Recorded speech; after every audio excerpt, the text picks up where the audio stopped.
Después de tantos asaltos, los come-humanos simplemente decidieron atacar. Y jamás lo habían hecho antes a menos que fuera por hambre.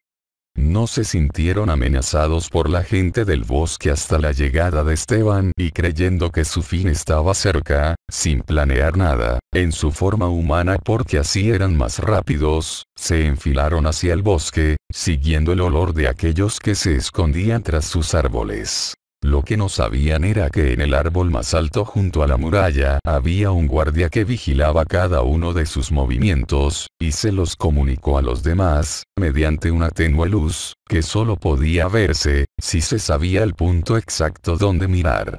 En el bosque todos lucían tranquilos, y cuando la tenue luz brilló en un árbol cercano, empezaron el movimiento, como una coreografía bien ensayada. Algunos tomaron lugares sobre los árboles, otros tras las piedras, y otros tantos junto a Esteban, permanecieron parados inmóviles en medio de la escena. Un fuerte olor a humano alteró al grupo de caminantes, y de inmediato, iniciaron su transformación. Entre gruñidos y gritos de dolor, su cabeza creció el doble rompiendo toda la piel de hombre, dejando ver su verdadero ser. Parecía que aullaban con gusto hacia la luna, recorriendo los últimos metros hacia su destino.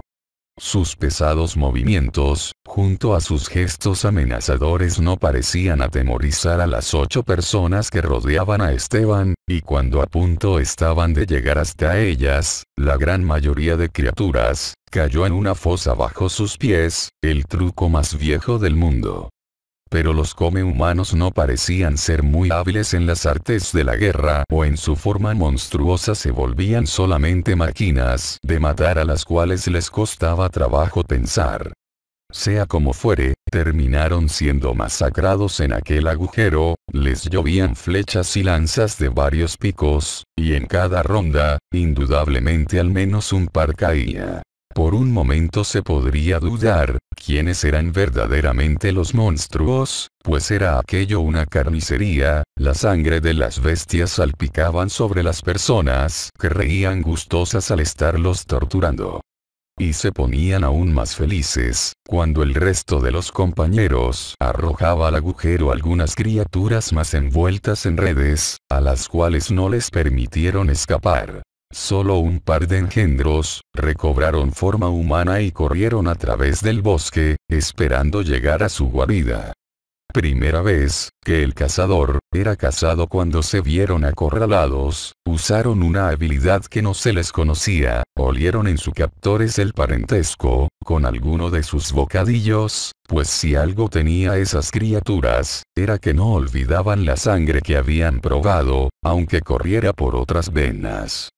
Aprovechando esto, tomaron la forma de alguna de sus víctimas pasadas, y de inmediato un hombre confundido, al ver que la criatura lucía como su pequeña hija, la tomó entre sus brazos y se internó en el bosque con ella para ponerla al salvo. Los demás también dudaban, pues aquellos que habían encontrado un rostro familiar en el grupo, les pedían esperar. Mientras Esteban les ordenaba disparar, pero cuando llegó el momento de mostrar decisión, no pudo hacerlo. Apuntaba firmemente su arco hacia su propia madre o algo que fingía ser ella, lo sujetaba tan firme, que no pudo soltar la flecha y dejó que se fueran. Hubo incluso quien se marchó con las criaturas por su propia voluntad, encontrando así una forma falsa, de recuperar lo que una vez perdieron. A pesar de tantos monstruos muertos, los hombres del bosque se sintieron derrotados. Los pocos engendros que habían escapado eran capaces de formar una nueva colonia, y ahora los tendrían que buscar.